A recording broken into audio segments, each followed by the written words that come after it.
ইন্টারনেটে ভাইরাল হতে গেলে কি আসলে বেশি কিছু দরকার, কোনো ট্যালেন্টের দরকার হয়? আজকের অবস্থান থেকে দাঁড়িয়ে যদি আমাকে এই প্রশ্নটা করেন, তাহলে আমার উত্তর হবে একদমই না, ট্যালেন্ট লাগে না। কারণ আমরা প্রতিনিয়ত এমন অনেক মানুষকে ভাইরাল হতে দেখছি যাদের ভাইরাল হওয়ার পেছনে বিশেষ কোনো প্রতিভা নেই। উদাহরণ হিসাবে ফুটপাতে হোটেল দেওয়া মিজানকে ধরতে পারেন, কিংবা এমন অনেক মানুষ দেখছেন যারা কোনো না কোনো ঘটনাকে কেন্দ্র করে হঠাৎ করে সোশ্যাল মিডিয়ায় পরিচিত হয়ে যায়। আবার এমনও দেখেছি কেউ কেক কাটতে কাটতে ভাইরাল হয়ে গেছে, কেউ একটা অদ্ভুত কর্মকাণ্ড করে ভাইরাল হয়েছে। কিন্তু প্রশ্ন হচ্ছে তাদের ট্যালেন্টটা আসলে কি? আর এটাই সবচেয়ে বড় প্রশ্ন।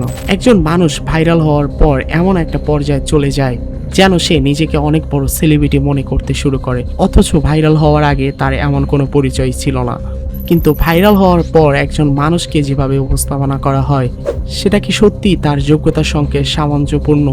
আবার কেক কাটা সেই জাকিরকে দেখুন, কিংবা অন্য অনেক ভাইরাল ব্যক্তিকে দেখুন, ভাইরাল হওয়ার পর তাদের পোশাক, স্টাইল, চলাফেরা সব কিছুতেই যেন অন্যরকম একটা পরিবর্তন চলে আসে। পোশাক আর চলাফেরা নিয়ে আমার তেমন কোনো মন্তব্য নেই, এই জায়গায় পরিবর্তন আসতেই পারে, কিন্তু প্রশ্নটা থেকে যায় শুধু ভাইরাল হওয়াটা কি একজন মানুষের যোগ্যতা? বাংলাদেশের বাইরেও এমন অনেক ঘটনা আছে, তবে আমাদের দেশে বিশেষ করে পশ্চিমবঙ্গ ও বাংলাদেশে এই প্রবণতা বেশি চোখে পড়ার মতো। এবার জুলাইয়ের আন্দোলনের কথা একটু আসা যাক। জুলাই আন্দোলন কোনো একজন মানুষের কারণে সফল হয়নি, এখানে অসংখ্য মানুষের অবদান ছিল। কেউ রাজপথে ছিল, কেউ সামাজিক যোগাযোগ মাধ্যমে কথা বলেছে, কেউ আহতদের পাশে দাঁড়িয়েছে, কেউ নিজের অবস্থান থেকে আন্দোলনকে এগিয়ে নিতে সাহায্য করেছে।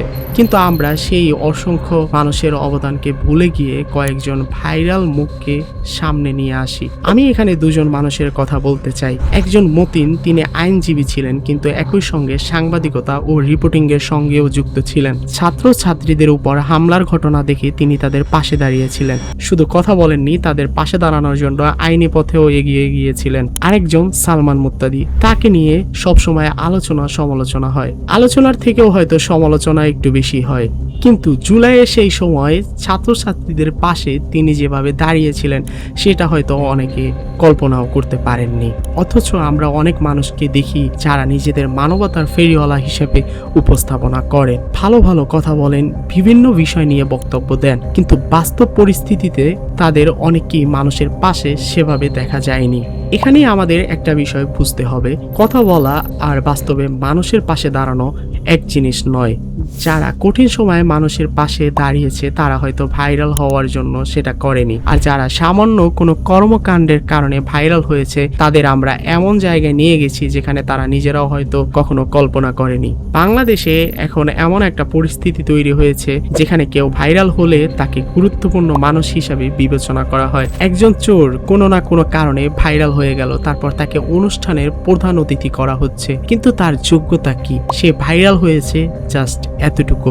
অর্থাৎ এখন যোগ্যতার সংখ্যা এমন হয়ে গেছে, আপনি কতটা ভালো, আপনার ভিতরে কতটা ট্যালেন্ট আছে এটা গুরুত্বপূর্ণ নয়, গুরুত্বপূর্ণ হলো আপনি কতটা ভাইরাল। আর ভাইরাল হওয়ার জন্য আপনার কোনো বিশেষ প্রতিভাও দরকার নেই। একটা উল্টাপাল্টা কর্মকাণ্ড করেন, মানুষ সেটা নিয়ে হাসাহাসি করুক, আলোচনা করুক, ব্যাস আপনি ভাইরাল। আর একবার ভাইরাল হয়ে গেলে আপনাকে এমন এক চেয়ারে বসানো হতে পারে যেটাতে বসার যোগ্যতা অর্জন করতে গেলে একজন মানুষের বছরের পর বছর পরিশ্রম করতে হয়।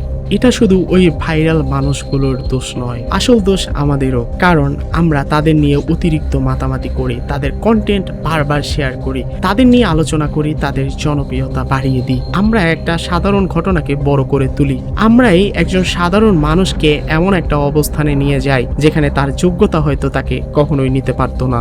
এই প্রবণতা একদিনে বন্ধ করা হয়তো সম্ভব নয়, কিন্তু একটা সমাজ যদি যোগ্যতার চেয়ে ভাইরাল হওয়াটাকে বেশি গুরুত্ব দিতে শুরু করে তাহলে সেটা কোনো সুস্থ সমাজের লক্ষণ হতে পারে না। কারণ একটা দেশের ভবিষ্যৎ শুধু অর্থনীতি বা প্রযুক্তির উপর নির্ভর করে না, সেই দেশের মানুষ কাকে সম্মান করে, কাকে অনুসরণ করছে এবং কাকে সামনে নিয়ে আসছে সেটাও অনেক গুরুত্বপূর্ণ।